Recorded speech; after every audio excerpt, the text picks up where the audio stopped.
Hi, Sandra. This is John. Hi, John. How are you? I'm great. Thank you. Are you busy in London? I am, yes. We're Yeah. busy here doing promotions of the new album, doing a lot of I know. interviews and stuff like that. Yeah, I know because I was supposed to be there, but I couldn't because of work. So. Oh, that's too Yeah. bad. But I got this phone interview, so I was pretty happy with that. So maybe Cool. next time I'll Awesome. see you. So. Yes. But do you know how long time we have for this interview? I don't. It's probably like 15 minutes, but I'm not sure. Okay, all right. I'll just start with the questions then. So, yeah. The new album is the 12th album from you guys, and the first self-titled. So, by calling this album Green Theater, are you trying to define who the band is in 2013? Yeah, absolutely. That's a great way of putting it. You know, obviously, like I said, our 12th album. It's not our debut album, so naming it Dream Theater really makes a powerful statement, which is what we wanted to do.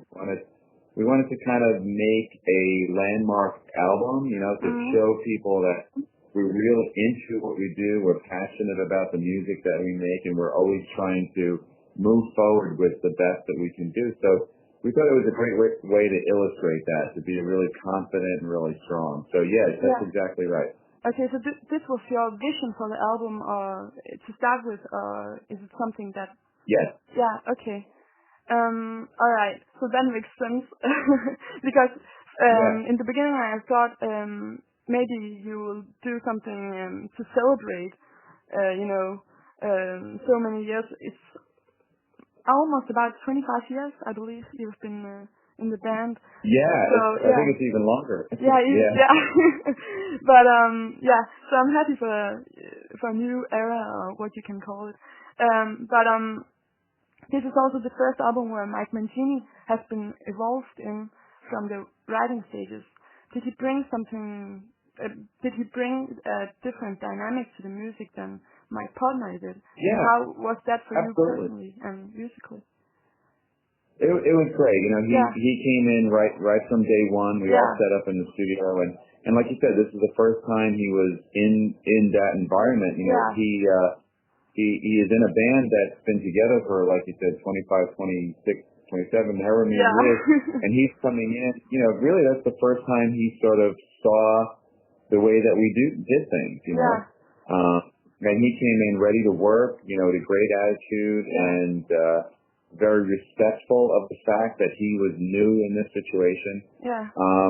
But he was amazing to work with. He had so many musical ideas. He has an endless amount of knowledge of rhythms and drumming. That's right. Because actually I did an interview with him in Copenhagen at the Dramatic Turn of Events tour. And he told me actually about polyrhythms, and he got me into Paganini and all that stuff. So I'm very into it right now.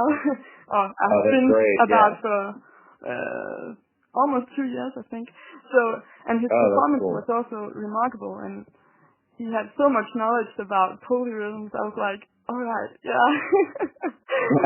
know. Yeah, he's really amazing, and it was great having him in the studio, like with all of that knowledge and all of that ability. You know, when we would be working on ideas, if I had a guitar riff and I was playing it, you know, say, Mike, you know, what can you play to this? Let's jam, and he would just play the most amazing things, and a lot of times we would just record it right then and there. So yeah, it was really great having him in the studio. We had a lot of fun. Yeah, he also uses algebra or something. I saw your page on Facebook. He was like trying to figure something out. I don't know. I think it was beats per minute or something. I can't remember. I'm not good at all that geeky stuff. But he is on the same page as you musically, right? Absolutely. That's one of the main reasons why we wanted him to join the band, because we really relate to him musically. You know, we have a lot of the same sort of background. We grew up listening to the same kind of band. We get the whole thing. He's one of us. Yeah. All right. So can you tell me a bit about how the recording process of the album was? I believe the schedule was as last time. I'm not sure. Yeah, very similar. We started in January, and then we finished everything at the end of May, mixed it in June.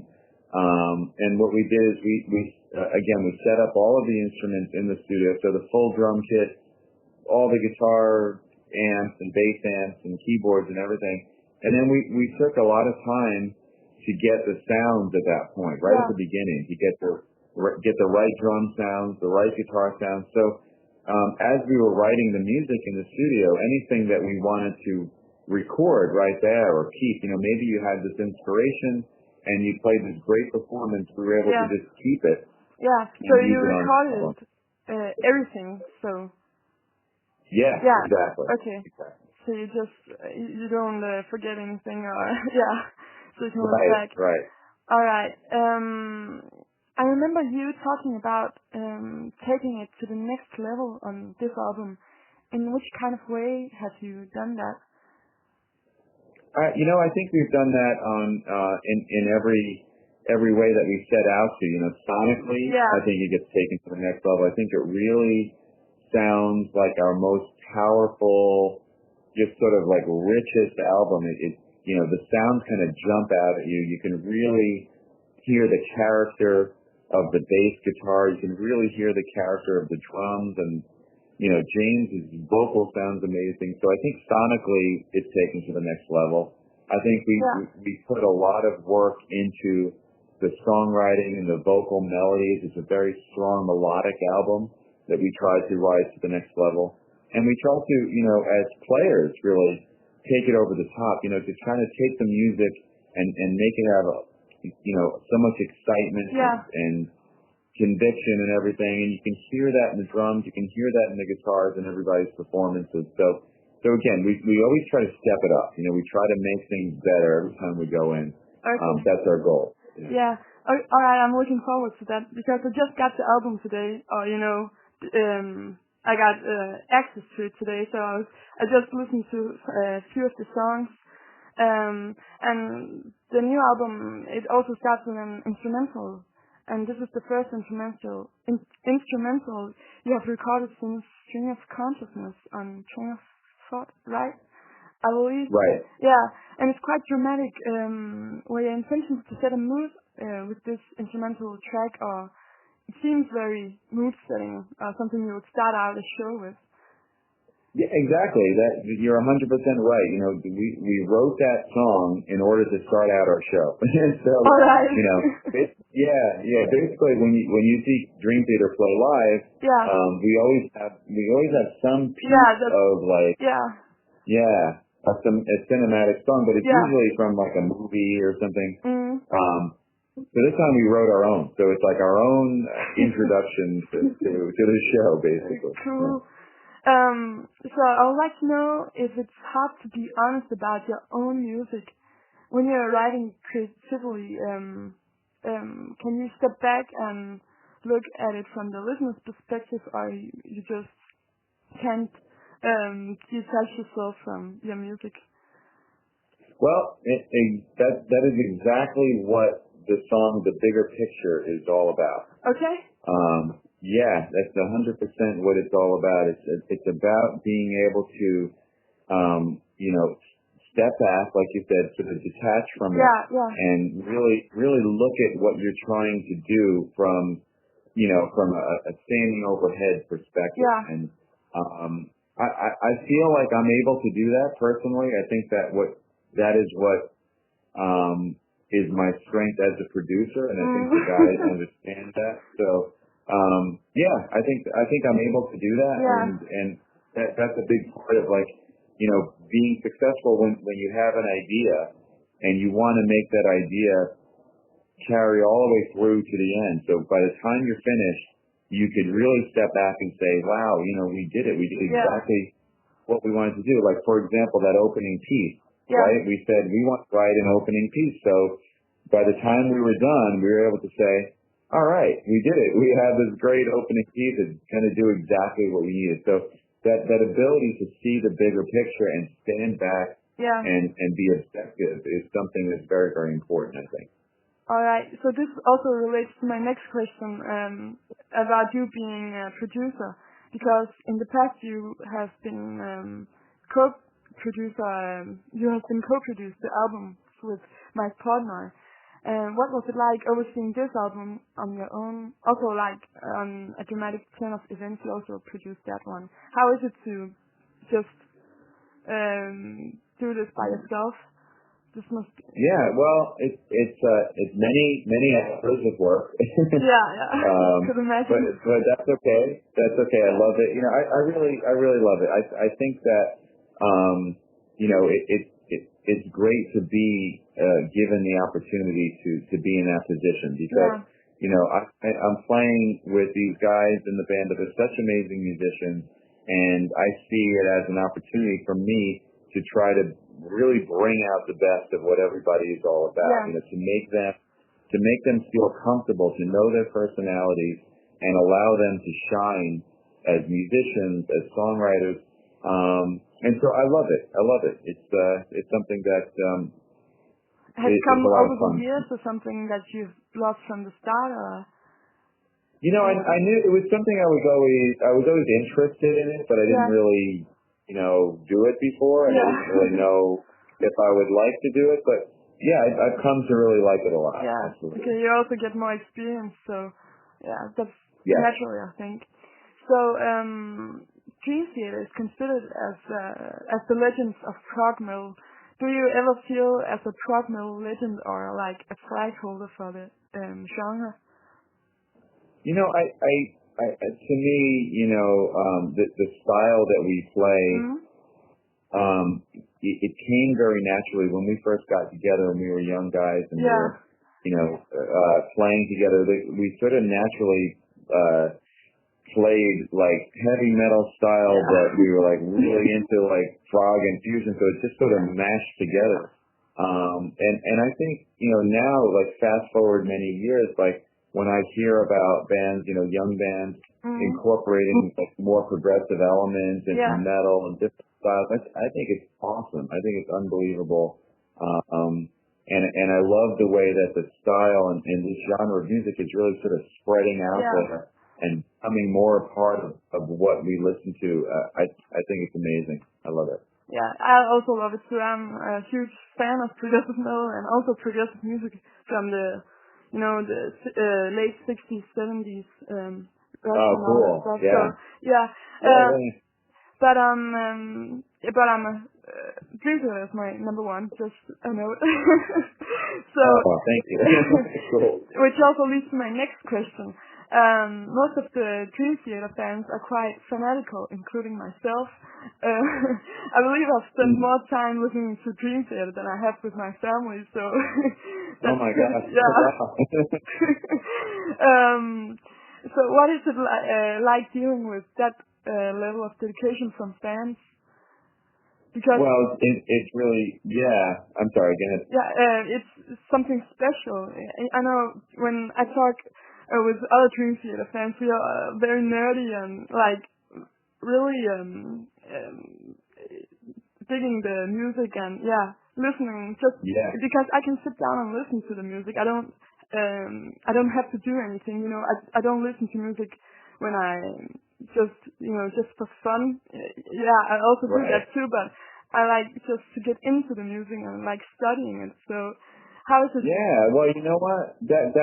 Here's the thing. First of all, we're the same way as music lovers and as musicians. And, you know, for us, we like fantasize and romanticize that people will listen to our music the way that you're describing. For people like yourself and people that are into Dream Theater to that level, you know, being very discerning, are the perfect people to be fans and listen to this kind of music, because when we write it, you know, we're like, oh man, this part is great. You got to put headphones on and turn off the light. You know, it's like, you think nobody listens to music that way anymore, but our fans are the perfect audience for this kind of music, because that's the way we envision people listening to it, and that's the way we listen to music, and we have that same appreciation. So it's really amazing. We're very lucky, and the cool thing is I always hear, whenever we're in different situations, like even within the business, when we talk to people at the record label or in the industry, they always say that Dream Theater fans are like no other fans in that level of attention. Yeah. And to me, you know what? That's really, really special. That's incredible. And we're very, very lucky. It's also special that a record label is telling you that, because when you're a progressive act, and record labels are not always thinking about the music and the musicians. I can speak the musicians.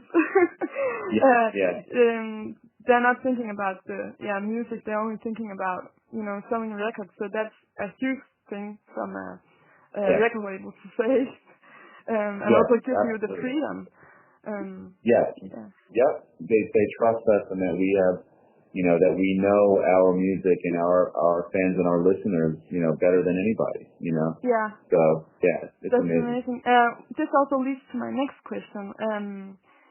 You have re-signed with Roadrunner last year. Were there any other offers that you are considering, or was it pretty obvious that you are going to re-sign? You know what? We knew that we wanted to re-sign, and, it's a relationship that we had for 3 albums and about 5 years, going on 6 years. Yeah. And so it was something really special. And like you just said, having people that relate to the kind of music that we play, which definitely it's not ordinary, it's not mainstream, but and who get it and allow us to have the freedom to do what we do, and understand that there are a lot of people out there in the world that like this kind of music. That it's not, it's something that's bigger than you think. And so, working with a label that understands that just made it really easy to continue along. Yeah. All right.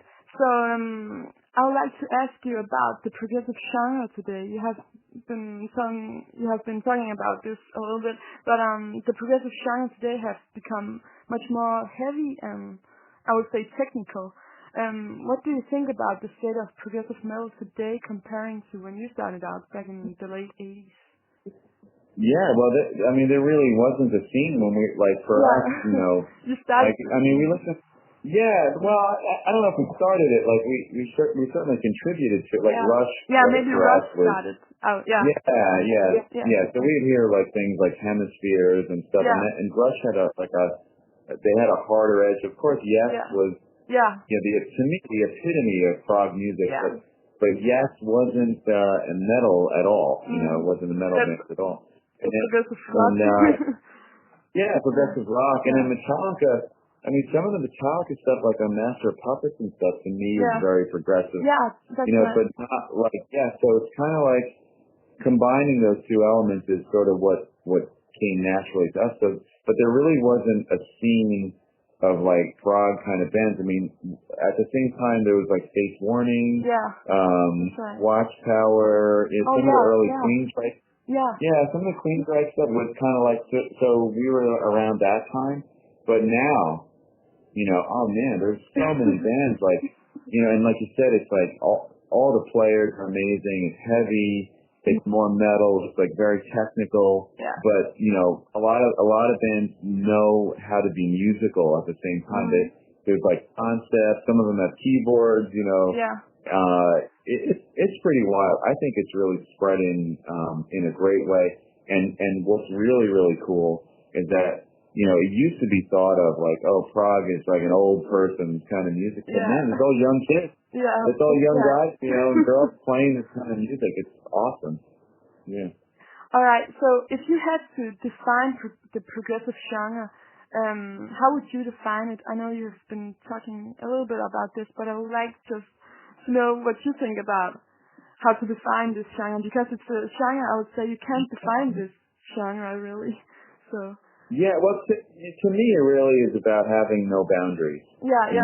That's the way I look at it. When I think about any bands that are sort of progressive in any sort of style, it's they're not really concerned with how long a song should be, or what kind of musical influences could be in a song, or how a song should be arranged or created. It's kind of like whatever you want to do works, but it's like there's no boundaries. No limit. That's the biggest thing. It doesn't have to be.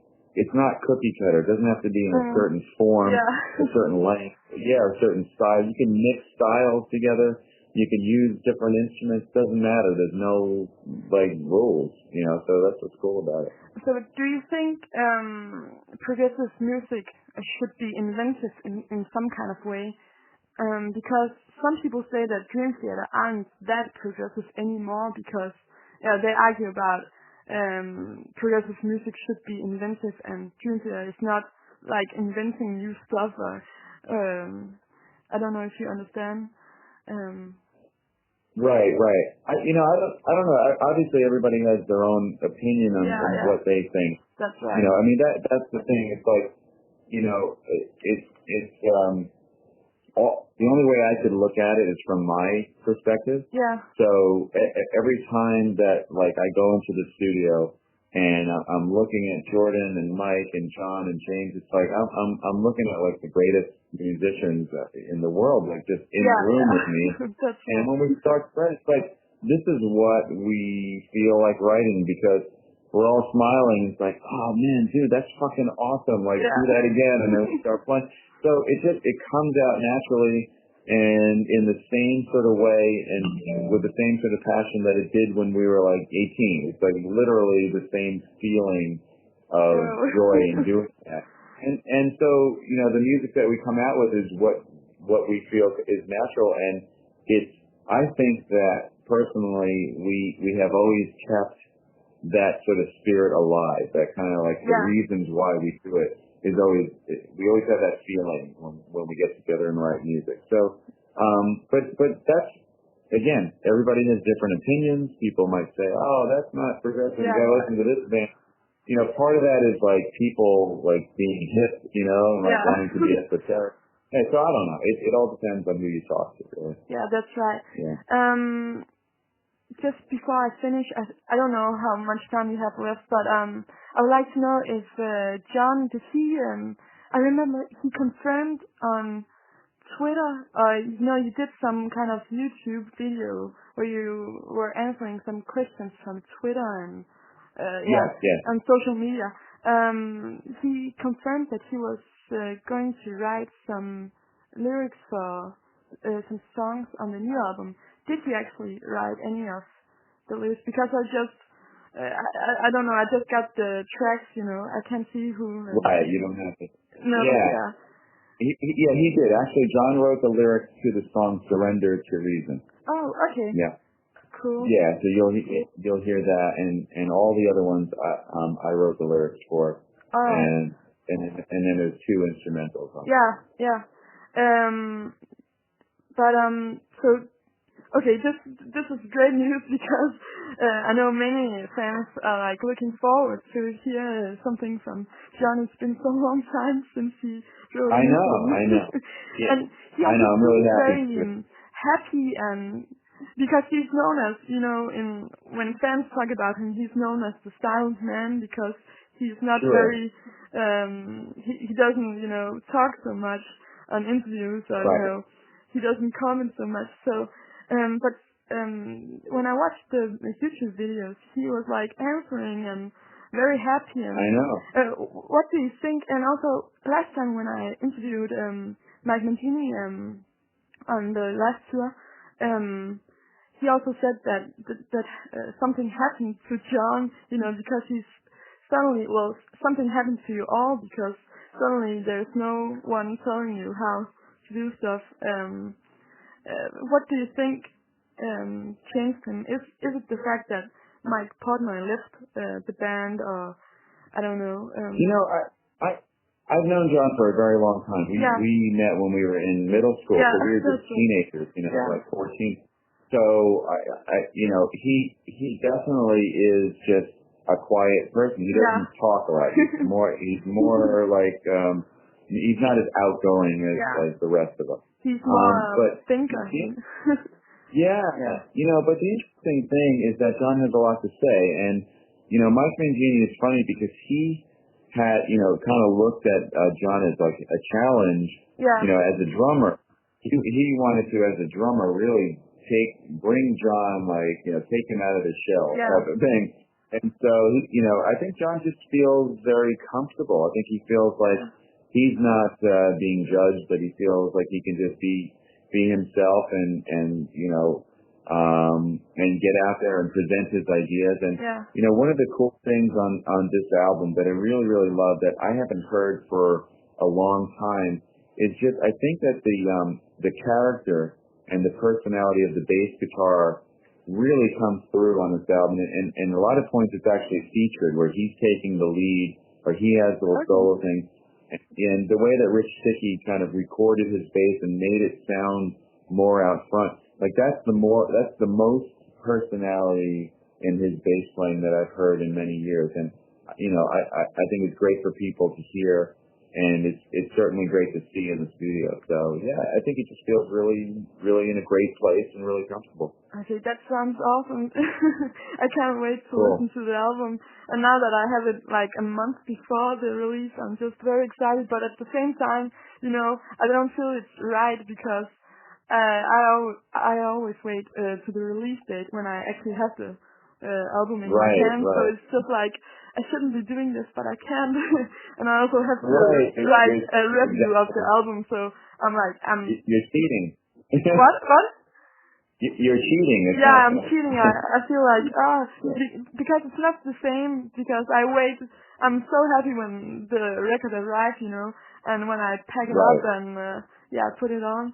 So it's something different. But I'm going to spend the rest of the day listening to the album, so I can wait. So I'm curious that they give you a stream, right? So I wonder how the stream sounds compared to the actual CD that you were talking about. Yeah, the music in a good way. I wonder if it's kind of compressed sounding. Yeah, it is compressed sound. It's not. It's not like a CD or something. It's just online streaming, and it's. I'm not. Well, I'm happy about the fact that I have access to it, but it's not the same, and that's also one of my concerns, because I would like to be very happy, from the beginning. I won't be disappointed. Sometimes the sound can actually be quite disappointing, and I don't know if it could change your opinion. Yeah, change my opinion, and because I don't think that I can listen to it in the the big picture.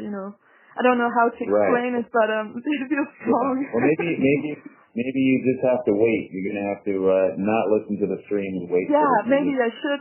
I don't know when this interview is due. When I have the deadline. So, but only a month. So maybe I can wait. That's okay. But I just take a look. I think that was all my questions, and I don't think we also have any more time left. But thank you for your time, and I hope you have a great time in London. I'm sorry that I couldn't be there. Not that I'm an important person, but I would have loved to be there. But I'm looking forward to see you when you're playing in Copenhagen next year. So I just got the tickets. So I'm waiting. Awesome, perfect. Well, thank you for the interview, and thank you for being so into this kind of music and into Dream Theater. It means a lot to us, and it's great to know that we have people like you that are listening to our music in that way, and I appreciate the interview very much. Thank you.